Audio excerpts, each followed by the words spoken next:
कोण योग्य आणि कोण अयोग्य याचा निर्णय पुणेकर घेतील आणि आगामी महापालिका निवडणुकीत पूर्ण बहुमत देतील असा विश्वास उपमुख्यमंत्री अजित पवार यांनी व्यक्त केला। कॉलेज ऑफ इंजिनिअरिंगच्या चौकातील उड्डाणपुलाचे भूमिपूजन मंगळवारी पवार यांच्या हस्ते झाले।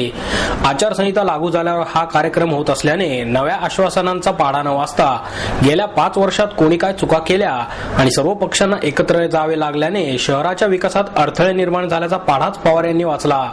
नागरिकांना आश्वासने देऊन चुका करणारे तिहारमध्ये जाऊन बसले आहेत। आम्ही आग्रह धरला नसता तर विकास आराखडा प्रलंबितच राहिला असता, त्यामुळे तातडीने निर्णय घेतले पाहिजेत। शहराचा विकास करताना प्रत्येकाला खुश ठेवता येत नाही असे सांगत कोण योग्य कोण अयोग्य याचा निर्णय पुणेकर घेतील आणि आगामी पालिका निवडणुकीत पूर्ण बहुमत देतील अशी अपेक्षा व्यक्त करत उपमुख्यमंत्री अजित पवार यांनी आचारसंहिता जाहीर होताच निवडणुकीचे बिगुल फुंकले।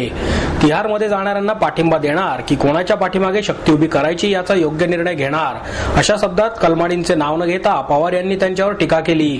तसेच विकास आराखड्याचे घोंगडे भिजत ठेवणाऱ्या मुख्यमंत्र्यांनी तातडीने निर्णय घेतले पाहिजेत अशी टिप्पणीही केली। गेल्या पालिका निवडणुकीमध्ये पुणेकरांनी निर्विवाद कौल दिला नाही, त्यामुळे उपलब्ध परिस्थितीत काम करावे लागले।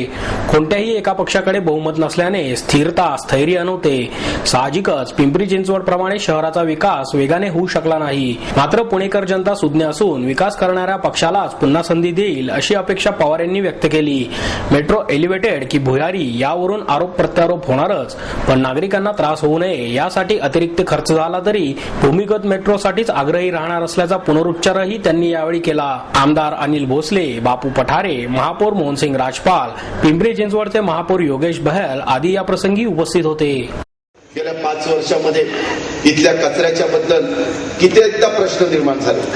शेवटी राष्ट्रवादीच्या खासदार सुप्रिया सुळे आणि मोहनसिंगजी राजपाल हे पुढे आले। त्यांनी फुरसुंगीकरांना उरळी देवाची कारण लोकांना नीट समजून सांगितलं आणि 4-5 दिवस आपल्या इथं कचरा साठलेला होता, तो त्या ठिकाणी पुन्हा उचलण्याचं काम आपण केलं। शेवटी आपण इथं राहत असताना आपल्या कचरा, ओला कचरा, सुका कचरा त्याची विल्हेवाट लावावी लागते, इतर गोष्टी असतात। काही जण अशा वेळेस पुणेकरांना मदत व्हायच्या ऐवजी काही लोक मात्र चुका केल्या म्हणून तिहार जेलमध्ये जाऊन बसले। लोकांनीच निवडून दिलेले लोकप्रतिनिधींची ही अवस्था आहे। तुम्ही पण जनतेने विचार केला पाहिजे की कोण योग्य आहे कोण अयोग्य आहे, कुणाच्या पाठीशी आपण ताकद उभी केली पाहिजे, शक्ती उभी केली पाहिजे। कारण पुणेकर एक विद्येचं माहेरघर, एक सांस्कृतिक राजधानी म्हणून या शहराकडे बघितलं जातं। अनेक साहित्यिक, अनेक कलावंत, अनेक वेगवेगळ्या क्षेत्रातले मान्यवर आपल्या पुण्याच्या परिसरामध्ये राहतात आणि त्याच्यामुळं IT हब म्हणून पुण्याकडे बघितलं जातं, ॲटो हब म्हणून पुण्याकडे बघितलं जातं। आणि त्याच्यामुळे ह्या सगळ्या अलीकडच्या काळामध्ये मी स्वतः ठरवलेलं आहे, आमच्याच पक्षाचे दिलीप भाऊ तिथं आमदार आहेत, त्यांना सांगून त्यांचं पहिल्यांदा त्यांना तयार केलं की आपल्याला आंतरराष्ट्रीय दर्जाचं विमानतळ चाकणच्या परिसरामध्ये केल्याशिवाय गत्यंतर नाही। आता ते तयार झाले, तिथल्या नागरिकांना तयार करायचं। शेवटी आपल्याला रिंग रोड करायचं म्हटलं, विमानतळ करायचं म्हटलं, नवीन धरणं करायची म्हटलं, नवीन रस्ते चांगले करायचे म्हटलं तर शेवटी जमीन तर लागतेच।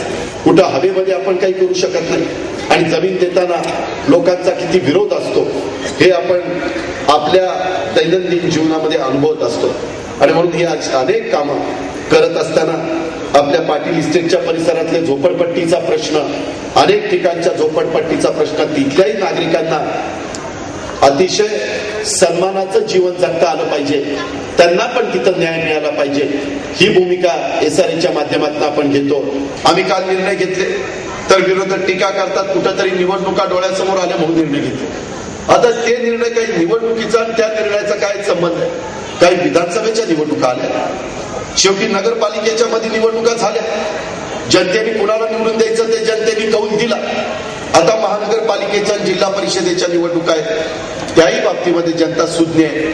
प्रभागाची निवडणूक आहे, निश्चितपणे जनता आपला विकास कुठला पक्ष करू शकेल, आपण कुठल्या पक्षाच्या उमेदवारांना निवडून दिलं गेलं पाहिजे अशा पद्धतीनं चांगला विचार पुणेकर करतील अशी आशा आजच्या या नवीन वर्षाच्या निमित्तानं, हा कार्यक्रमाच्या भूमिपूजनाच्या निमित्तानं मी आपल्या सर्वांच्या समोर त्या ठिकाणी व्यक्त करतो।